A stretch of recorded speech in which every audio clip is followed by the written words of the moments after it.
I'm doing a quick video going over the current state of the 2024 national vote between Donald Trump, the Republican nominee, former president, and Kamala Harris, the Democratic nominee and the current vice president of the United States. And I wanted to do a quick update because the national vote, of course, in the 2024 election, we elect our presidents in the United States by the Electoral College. So the popular vote, who wins it and who doesn't, really doesn't matter too much in terms of electing the president. But in a way, it kind of does, because depending on how big of a margin the popular vote is, that may give us a potential kind of sign or insight into how the election may be going. So what do I mean by this? Well, just for an example, back in 2020, Joe Biden won the popular vote with 51.3%. Donald Trump got 46.9%. So about a margin of a little over 4 percentage points was the popular vote in 2020. And we saw that Joe Biden won the election, but he won the election in a very close way. And you look at Georgia under half a percentage point, Wisconsin under 1 percentage point, Arizona under 1%, Michigan under 3, Pennsylvania under 1.2, Nevada 2.4, a 4% national vote lead for Biden over Trump led for a very close election. And just look back at 2016. Hillary Clinton actually won the popular vote with 48.2%. Trump got 46.1%. So that was about a 2.1% win for Hillary Clinton and the popular vote.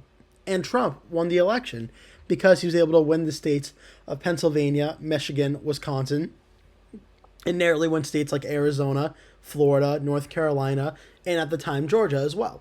So the popular vote could actually give us an indicator that depending on how Trump and Harris do in the popular vote, that might be a sign of how the election may actually go. So looking at the 2024 popular vote, right now the average of the popular vote is 2 points. Harris is 49.4, Trump has 47.4. So what does this mean as of today? Well, for one thing, it certainly means Kamala Harris is in the lead, and she is certainly favored to win the popular vote. I don't think there's much of a debate on that at all. The question is, does Harris's 2-point lead in the popular vote lead to an electoral college win?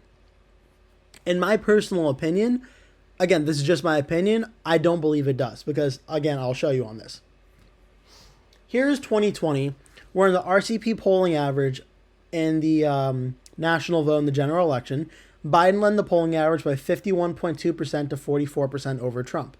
The final average ended up being 4.5% for Biden over Trump. So Trump outperformed the polling by about 3 points in 2020. In 2016, the average was 3.2% up for Clinton, 46.1, 43.6. It ended up being, as I told you, 2.1%. Right now, it's very, very interesting. The popular vote, again, there's plenty of time until the election, so it's subject to change. But right now, the popular vote is actually more in line with the 2016 election than the 2020 election. And we're starting to see this potentially change a little bit, where we're seeing a lot of polls now having Harris +4, Harris +6, Harris +3, Harris +4. If we start to see more of a trend of that, where Harris continues to go up and Harris gets into the 4 to 5 percentage points in the national vote, then I think Harris is in a very good position to win the election.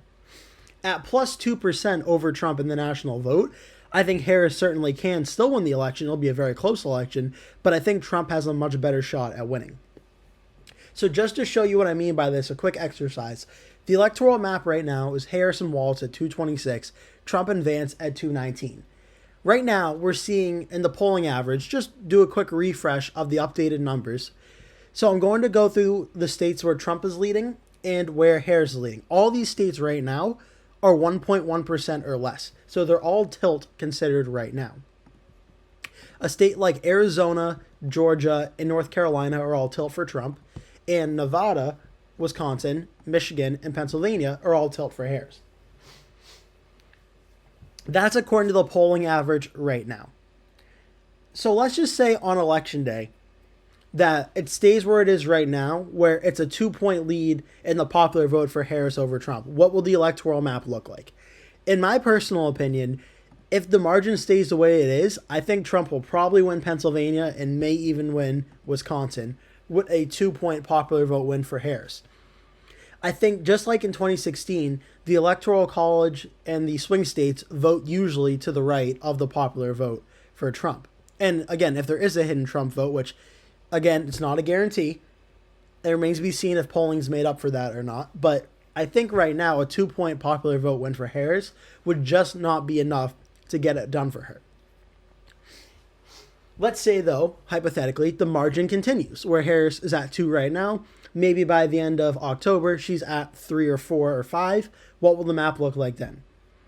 Well, then we can get into real conversations of the electoral map looking like the 2020 map plus the state of North Carolina. I did not mean to put California in tilt. This is where I think if Kamala Harris really has an absolute blowout of an election, I think she can get to the 2020 map plus North Carolina. I don't think this is necessarily super likely. I think the more likely scenario is a mixture in between the 2 to 4% popular vote, probably like a 2.5 to 3% popular vote win for Harris. And what that looks like to me is Trump holds Georgia, North Carolina, and Arizona, and then we're looking at the state of Pennsylvania to decide the election. I think the polls in right now are actually pretty accurate. I think this race is very close. I think it could be won by Trump or Harris. And I think Pennsylvania is the tying vote right now. And you look at the polling average, Pennsylvania just flipped to Harris for the first time in a pretty long while. It's a very close race. This race is certainly winnable by both candidates. But nonetheless, I think the popular vote being 2 points right now is interesting because, of course, you'd always rather be up than you are losing. But I think a 2% national vote is just not enough for Harris to win. The good news for Harris is it's certainly trending in her direction, whereas you can see this blue line, she's the one going up right now. Trump, it looks like he's starting to tick up a little bit in the national popular vote, but Harris is certainly the one that's going up at a faster rate. That will do it for today's video. Thank you so much for watching. If you enjoyed the video, please remember to give it a like. And if you really liked it, please remember to click the subscribe button. And make sure you turn post notifications on so you always get notified when I post a new video. That way you never miss one. Also, please remember to share this video with your friends and family if you really like the video. And remember to stay tuned because I'll be posting at least one video every single day leading up until Election Day. So I'd really appreciate it if you keep coming back and watching those videos. Thank you so much for watching, and I hope to see you in a future video.